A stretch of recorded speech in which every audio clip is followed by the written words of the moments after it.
thank you very much. We very much appreciate the attention. Today's a big day in that we had a G7 and President Macron was a very special man in my book. We were together, we did it together, and I think a lot of progress has been made. We've had some very good talks with Russia. We've had some very good talks with others, and we're trying to get the war ended with Russia and Ukraine, and I think we've come a long way in a short period of weeks. And the President's been very helpful also.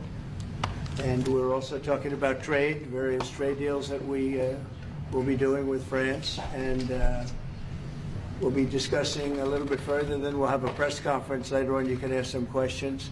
We'll be having a press conference in a little while. We're going to have lunch with the entire French staff, and we look forward to it. And again, the relationship's been very special with France and very special with this gentleman on my right. And we look forward to keeping that going for a long period of time. Thank you very much. Thank you. Thank you, Mr. President. Thank you. Thank you. No, thank you. I want to thank Mr. President for his hospitality. We had a good discussion this morning for the G7 here. And for the third year of this war in Ukraine, and I think our common objective clearly is to build peace and a solid and long-standing peace. And this is what we will discuss, obviously, because I have great respect for the bravery and the resistance of Ukrainian people. And we do share the objective of peace, but we are very aware of the necessity to have guarantees and solid peace in order to stabilize the situation. I'm here as a friend because through centuries we've been friends, and we are personal friends, as you mentioned it, because we work very well together. And I think the US and France always stand on the same side, the right side, I would say, of history. And this is exactly what is at stake today. And this is a very important moment for Europe as well. And I'm here as well after discussions with all my colleagues to say that Europe is willing to step up, to be a stronger partner, to do more in defense and security for this continent, and as well to be a reliable partner and to be engaged on trade, economy, investment in a lot of topics. So I'm very excited by the discussion we will have, and obviously we will follow up. And I want to thank you again, Mr. President, for your presence for Notre-Dame de Paris. It meant a lot for French people, and I want to thank you for that. That's the cathedral, and they've done a fantastic job. The President's done a great job in bringing it back. That was a terrible thing, like, what, 5 years ago? Yeah. Watching that burn was a very horrible sight, and you've done a fantastic job in bringing it back, so I congratulate you. Thank you for being here. Thank you. Very much. Anybody want to ask a question or two? Is that a foolish question? Thank you, Mr. President. Ukrainians on the critical minerals deal. It looks like we're getting very close. The deal's being worked on, and we're, I think, getting very close to getting an agreement where we get our money back over a period of time. But it also gives us something where I think it's very beneficial to their economy, to them as a country. But, you know, we're in for $350 billion. How we got there, I don't know, but that's a lot of money, a lot of money invested, and we had nothing to show for it. And it was the Biden administration's fault.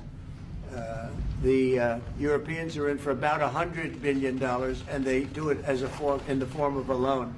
And the Europeans have been great on this issue. They understood it wasn't fair, and we were able to work something out. But with the Ukrainians, I think I can say that we're very close. Scott's around here someplace, and I think we can say that we're very, hi Scott, I think we're very close. Do you have something to say about that, Scott? We are very close. The Good. 1 yard line. All right, good. Mr. President, Mr. President. What? would a mineral deal include a security guarantee for Ukraine? Well, it'll be, Europe is going to make sure that nothing happens. I don't think it's going to be much of a problem. I think once we settle, there's going to be no more war in Ukraine, and you're not going to have it's not going to be a very big problem. That's going to be the least of it. Mr. President, we're hearing from some Greek media reporting that the U.S. has agreed to shut down a military base in Greece that's been a logistical hub for NATO. That who shut down? That the U.S. has agreed to shut it down at the request of Turkey and Russia. Is that at all true? Marco, do you have anything to say about that? Chris? Sure, that's a no. That's a no. Mr. President, Mr. Is it a President, no? it's a no, sir. It's not a correct story. Thank you. Mr. President, how do you react to people in Europe who say that you are abandoning Ukraine and that you are going to sacrifice the security of Ukraine by making a deal with Vladimir Putin? No, we're helping Ukraine like nobody's ever helped Ukraine before. And I can say this, if I didn't become president, Ukraine would right now still be at a level where there would be no even thinking about a peace. And it was, it's a sad thing that this happened. This would have never happened, this war, if I were president. Zero chance. And it has happened. So my function is to get you out of the war, get them out of the war, let them live. It's a bloody war, it's a horrible war. Thousands of people are being killed a week. And I would say Russia, maybe 700,000 people. I think Ukraine, probably a similar number. And that's not talking about the towns and the cities that have been blown up. That's talking about soldiers. This has been a horrible, bloody mess. And we're going to get it solved. We got to get it solved. And you know, we're not talking about America's soldiers, soldiers from this country. We're talking about Russia and Ukraine. But on a humanitarian basis, we have to get this very, very bloody, savage problem solved. And I will say this also, it could lead to World War III if it's not solved. You know, there'll be a point at which it's not going to stop at those two countries. Already there's such involvement from other countries. And it could really lead to a very big war, World War III. And we're not going to let that happen either. Would you support the idea to send European troops in Ukraine to back the ceasefire? European troops may go into Ukraine as peacemakers. So when the agreement is done, they can watch that everything's followed properly. I don't think that's going to be a problem. And a lot of the European countries, I think, I don't want to speak for France, but I know that the president's talked about doing that also. I think that'll be a very good day when we can go in as peacekeepers as opposed to what's going on right now with everybody being killed. Will they have U.S. backing, those troops going into Ukraine? Will they have U.S. backing from U.S. troops? Well, we're going to have a backing of some kind, and obviously the European countries are going to be involved. And I don't think you're going to need much backing. I think that's not going to be a problem. Once an agreement is signed, Russia's going to get back to its business, and Ukraine and Europe are going to get back to their business. I don't think it's going to be a problem. Mr. President, Can you talk about Doge? Will you meet with President Zelensky soon? What? Will you meet with President Zelensky soon? I will be meeting with President Zelensky. In fact, he may come in this week or next week to sign the agreement, and which would be nice. I'd love to meet him. Would meet at the Oval Office. So the agreement's being worked on now. They're very close to a final deal. It'll be a deal with rare earths and various other things, and he would like to come, as I understand it, here to sign it, and that would be great with me. I think they then have to get it approved by their council or whoever might approve it, but I'm sure that will happen. Monsieur Macron, Monsieur le Président Macron, est-ce que vous pouvez commenter ce qui a été dit par le Meeting with Président President Putin also, yes. I don't know when we speak. We're trying to get this thing worked out, but yeah, at some point I'll be meeting with President Putin too. Monsieur Macron, s'il vous plaît, est-ce que vous pouvez nous dire quelques mots en français? Mr. I President. can say a few words in French. Yes. No, le président l'a dit, je pense que c'est un moment important. C'est un moment important de la discussion. On veut bâtir la paix en Ukraine et le bilan qui a été rappelé, une réalité, il y a d'1 million de morts et de blessés depuis le début de ce conflit et de cette guerre d'agression. Notre volonté, c'est que cette paix dure, parce que nous avons déjà eu un cessez-le-feu et une paix qui n'a pas été respectée. C'était les accords de Minsk, 1 puis 2.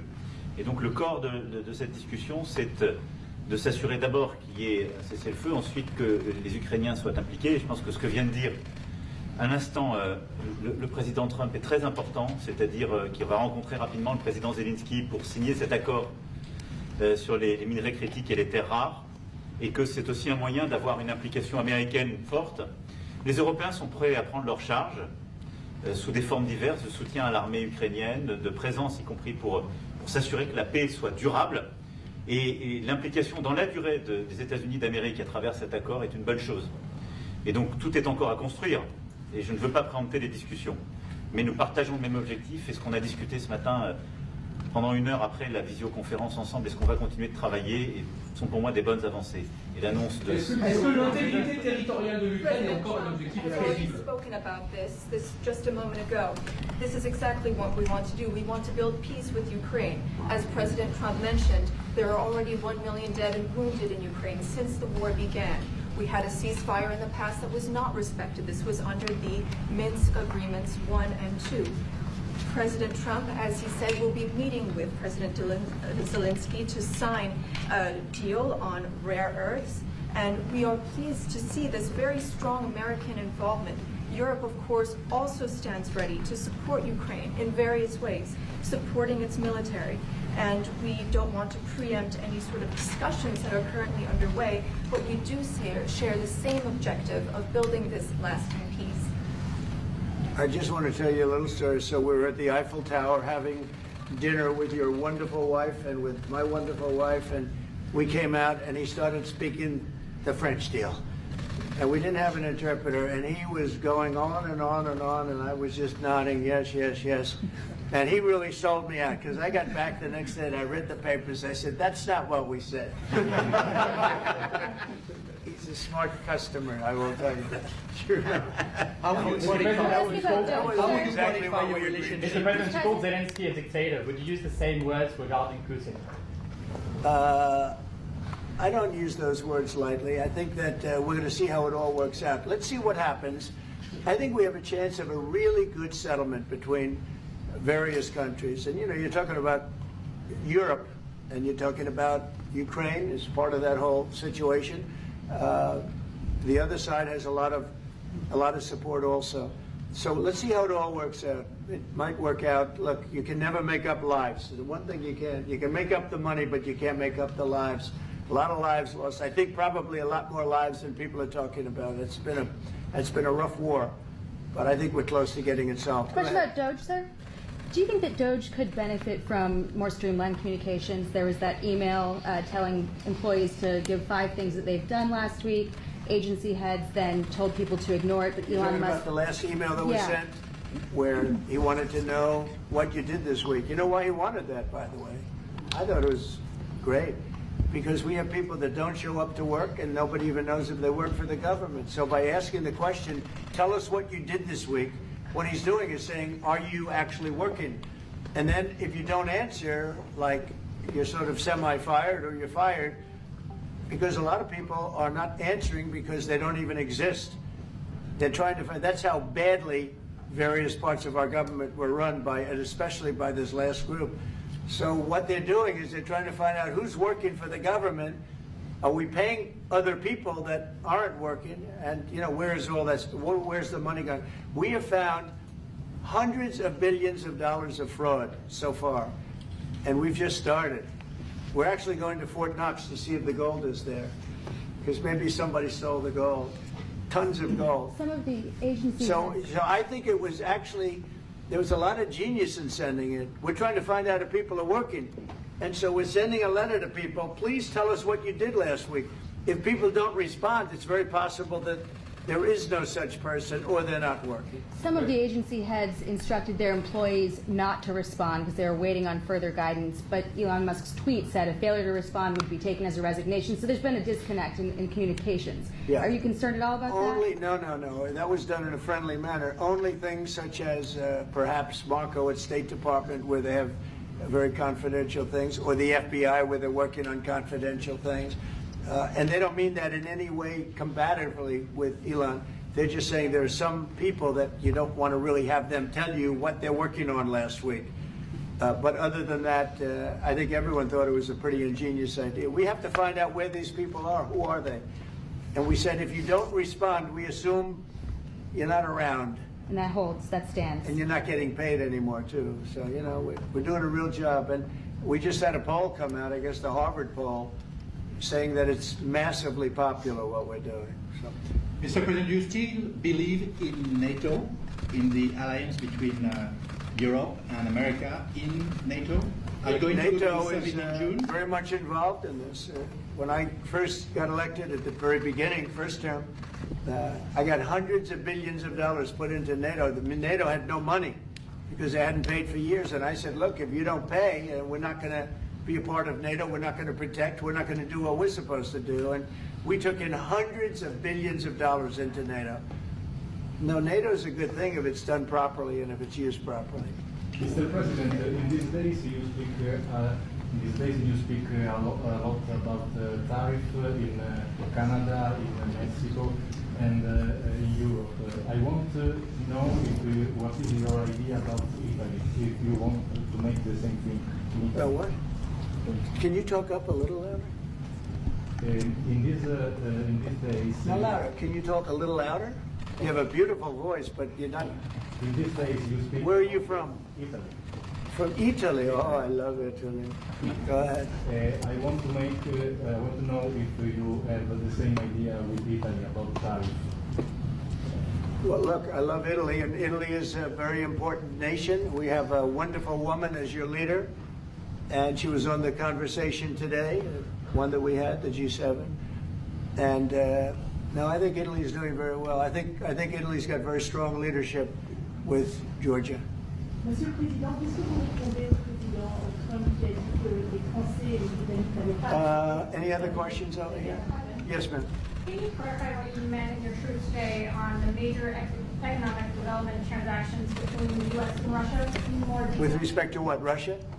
In solving a peace deal, you said there will be major economic development transactions which will take place between the United States and Russia. Yeah, we're trying to do some economic development deals. They have a lot of things that we want, and we'll see. I mean, I don't know if that will come to fruition, but we'd love to be able to do that if we could. You know, they have massive rare earth. It's a very large, it's actually the largest in terms of land. It's by far the largest country. And they have very valuable things that we could use, and we have things that they could use, and it would be very good if we could do that. I think it would be a very good thing for world peace and lasting peace.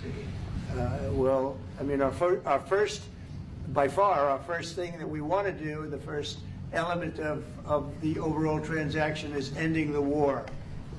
But if, just as we're doing with Ukraine, if we could do some economic development in terms of Russia and getting things that we want, something like that would be possible, yes. Can you explain the rationale, sir, in the U.S.? Yes, go ahead, please. Can you explain the rationale in having the U.S. vote against the UN resolutions that Ukraine proposed and also the U.S. proposed? I would rather not explain it now, but it's sort of self-evident, I think. Mr. President, first talked about increasing the tariffs on products from the European Union. Is that still something you want to do today? Well, it's not increasing, it's reciprocal. So whatever they charge us, we're charging them. So it's not a question of increasing. If they charge us 20%, we charge them 20%. If they charge us 30 or 40%, then we do that too. So that would be on European Union, but that really would be with respect to everything. It's reciprocity. So reciprocal. Whatever they charge us, we charge them. Nobody has a problem. Even you, I see you don't have a problem anymore, right? Mr. President, are you thinking of going to Moscow soon, maybe in May for the 9th of May for the anniversary? I mean, not soon, but I would be certainly, if this all gets settled out, which I think it will, sure, I would go there. On the 9th of and May? you'd come here too. On the 9th of May on the Red Square? I don't know, 9th of May, no, I don't. I think that's pretty soon. But no, at the appropriate time, I would go to Moscow. Monsieur le Président, est-ce que l'envoi de troupes françaises I ou think européennes we're est envisagé en Ukraine? Within weeks. Yeah. I think so, right? Don't you think so? I'd like to have you. I think we could end it within weeks if we're smart. If we're not smart, it'll keep going, and we'll keep losing young, beautiful people that shouldn't be dying. And we don't want that. And remember what I said, this could escalate into a third world war. And we don't want that either. Mr. President, your envoy Steve Witkoff suggested a temporary ceasefire in the conflict, but the Russian government has denied that out of hand. Do you worry that they're not dealing in good faith? No, I think they at some point will agree to that. I think they probably wanted to. And I think once you have a ceasefire, it's going to end, because they're not going from a ceasefire back to war. I think people have had their full. I'm just glad I was able to help because there was no communication with Russia until I came along. Biden didn't communicate. He couldn't communicate with his own child. So Biden didn't communicate. He couldn't. It was terrible. He hadn't spoken to Putin in 3 years. You're trying to end a war. People are being killed. Every week, thousands of people are being killed. Soldiers, in this case, mostly. Also towns, as missiles go in and back and forth. No, it's a shame. This should have never happened. This is a very sad, this is going to go down in the history books. This is a very sad moment because that should have been stopped. That should have never started. And if it did start, it should have stopped the first week, not 3 years later. Okay? Je vais répondre sur l'OMI, je pense que plusieurs questions de vous et de votre collègue qui ont été posées en français et qui rejoignent les questions posées par les collègues américains. D'abord, cette discussion est utile et construire la paix est une nécessité. La deuxième chose, c'est qu'il y a aujourd'hui une capacité de dissuasion qui est restaurée et que c'est ce que veut dire le président Trump quand il n'y aura plus de problème.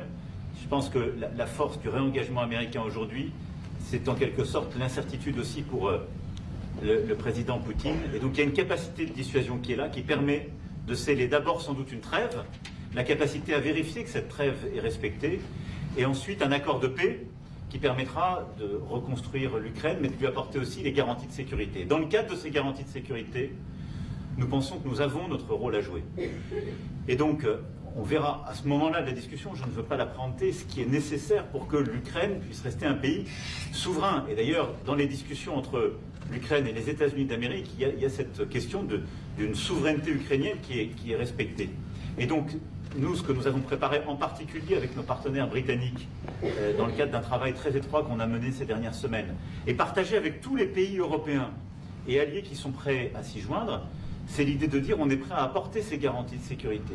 Les conditions, elles doivent en être définies. Par l'envoi de troupes. Elles doivent être définies par l'accord. Ça peut aller jusqu'à l'envoi, comme l'a dit le président, de troupes qui iront observer que la paix est bien respectée, qui iront se positionner, pas sur la ligne de front, pas pour justement, en quelque sorte, être dans le conflit, mais marquer une présence comme une garantie.